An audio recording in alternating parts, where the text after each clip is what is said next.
Hello, my friend. In this video, I'm going to be doing a very deep dive into domains for music artists and musicians.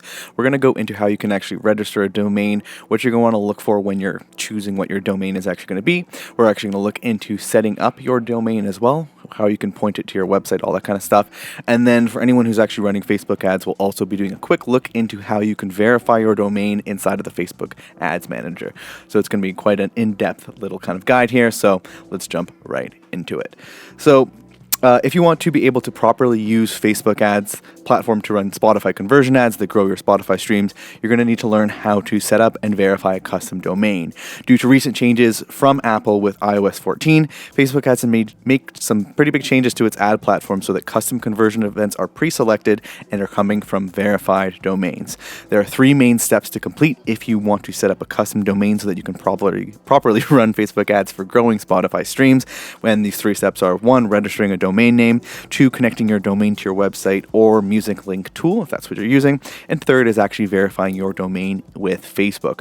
Once this is complete, you can finish setting up your conversion events and completing the last steps needed to run Facebook ads for musicians, that if you want to start growing your Spotify streams or anything you want to be doing with Facebook ads. So before diving into this a little bit more in detail, I did want to also let you know that I've written an article on this topic, as well as you can see right here.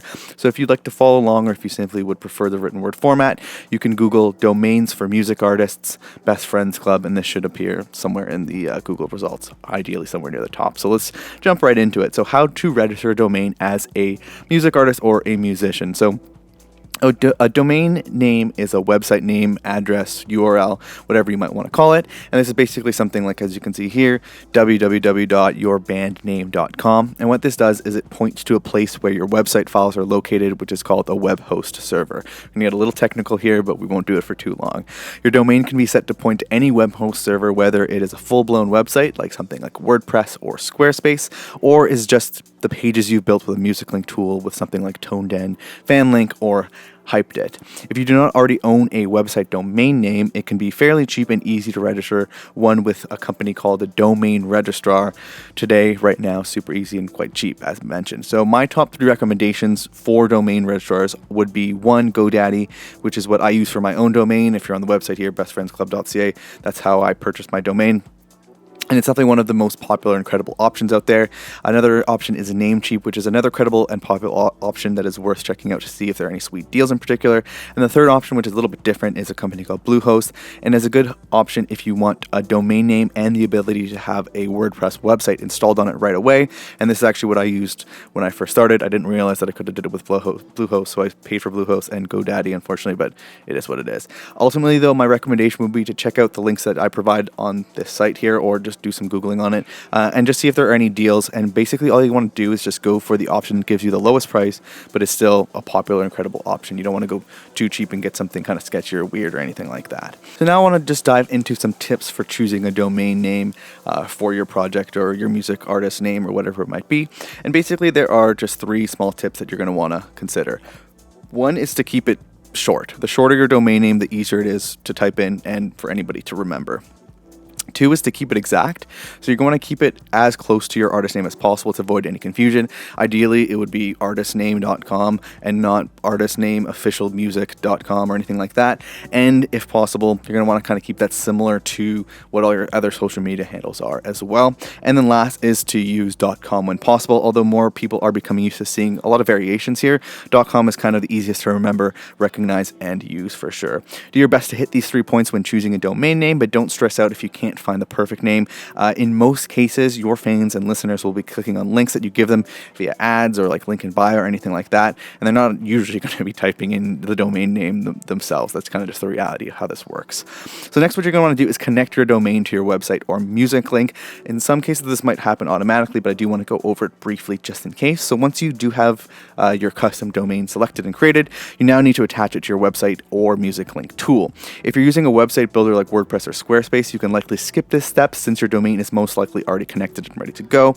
This step mostly applies to things like artists that are using music link tools like ToneDen or Hyped It, or all the options out there. So when connecting your custom domain, you basically have 2 options. One is to point the main domain to your music link tool. So if before it was something like hypedit.com / your artist name, you could have that now pointing to yourartistname.com, and the second is pointing it to a subdomain, and a subdomain looks like something like, instead of hyped.com/yourartistname, that instead would be music.yourartistname.com.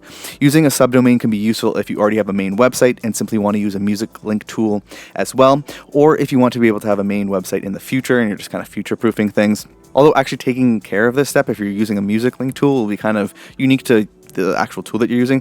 It's most likely going to be a feature called custom domain, or it'll say something like set up your own domain, something like that in the settings. What's important here is to make sure that you're using a music link tool that actually supports custom domains and that you are on the right plan for that music link tool that allows this feature. There's quite a few that will you'll have to pay more for, just basically straight up. That's kind of how their business model for that stuff. In particular, a lot of music link tools will offer free versions and limit features just like this one, so that you're pressured to kind of make an upgrade into a higher tier thing. And for some reason, custom domains, it's newer that Facebook's been doing this.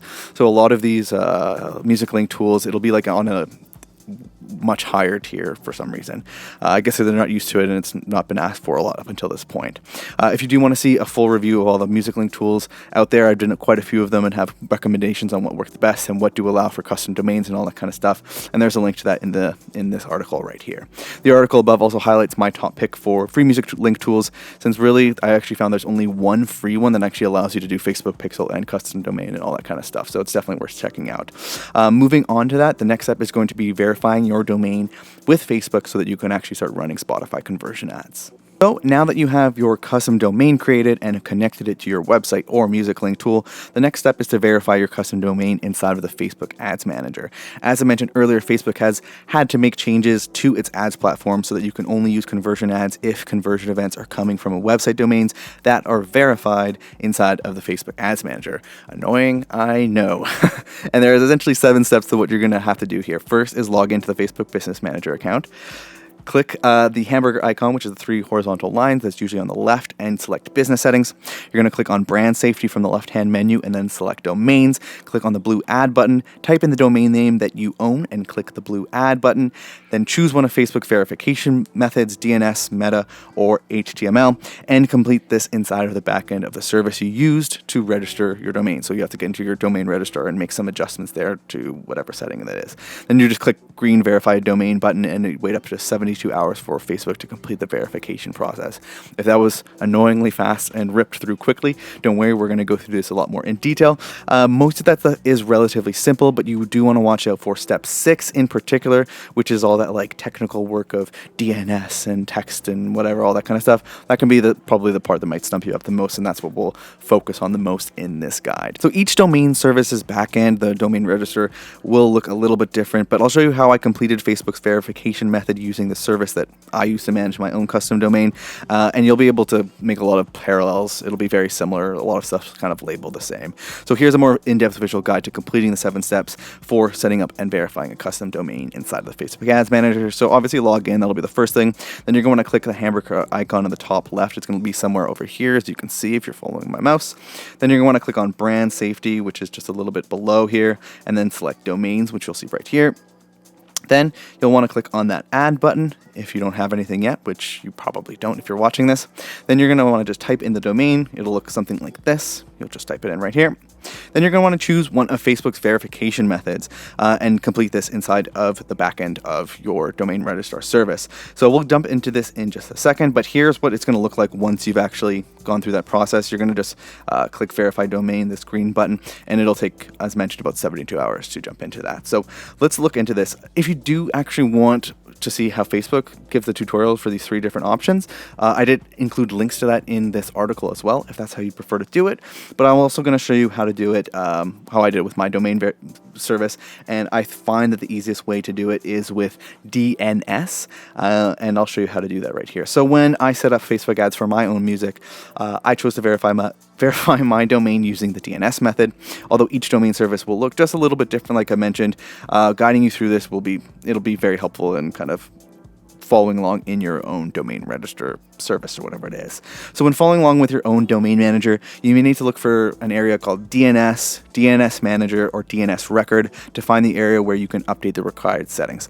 So if you need help finding the right area, simply the best thing to do is type something into Google like this, like your domain service, whatever it is, GoDaddy, Namecheap, whatever it may be, and DNS records, something like that, and you should be able to find some tutorial. They'll have some information on it for you for sure. So let's dive right into this. So in the example of Bluehost, you're going to log into your Bluehost account or whatever your domain registrar is. With Bluehost, you head over to domains on the left-hand side. Then you click on manage for the domain you have. For this one, it is bestfriendsclub.ca, so it'd be whatever you registered. You're going to scroll down to the text section and click on the blue add record button. So as you can see here, there's a text area in the DNS part of the website, and you press add record. Then you're going to want to go back to the Facebook Business Manager, select the option which is called update the DNS text record with your domain registrar, and you're going to copy the text record that Facebook lists in step 2 of that page. So there'll be some like string of words and letters and all kind of garbage basically. You just want to copy that. It'll be somewhere about here in that area. Then you're going to go back into your domain register tab, and you're going to type an @ into the host record, paste the text record you just copied into Facebook into the text value field, set the TTL dropdown to 4 hours minimum, and then click the blue save button. So right here is a kind of example of what this might look like, and what you're going to want to do. Host record right here is where you could put that @ symbol. Then text value here is where you paste in what you copied from the Facebook Ads Manager. And then TTL, you'll want to do something like this, 4 hours. There should be some kind of drop down. It might even already be pre-selected. And then you're going to press save. And from there, if your domain continues to say not verified inside of Facebook, simply click on the green verified domain button again inside of the Facebook Ads Manager, or double check that you've actually set up your text record properly. Once your domain is verified, you can now proceed to the final steps of actually creating a Spotify conversion ad inside of Facebook. If you need help with that, this guide does jump into it here. There's a whole bunch of next steps that you can follow, including a completely free Facebook ads for musicians course in here as well, and a whole bunch of information on Facebook and Instagram ads for musicians, particularly if you want to grow Spotify streams. That's kind of the focus of what a lot of this is. So actually, there's even more stuff here too. So how you can use Facebook ads to find fans, a bunch of cool music marketing tools you can check out. I tried to go all out in the text version of this guide, and hopefully you'll find it super useful. So with that said, it's a pretty good little rundown of domains for music artists. I mean, this kind of stuff applies even to not music artists really, but that's what we're talking about here in this video. So hopefully you did find this video. It can be a little bit confusing, a little bit techie with that DNS stuff in particular. So I'm wishing you all the best luck in that. If you did find this video useful, like and subscribe and all that good stuff. Otherwise, good luck on setting up your DNS and your custom domains and all that stuff. Good luck on your next release, and I'll see you in the next video, my friend. Have a good one.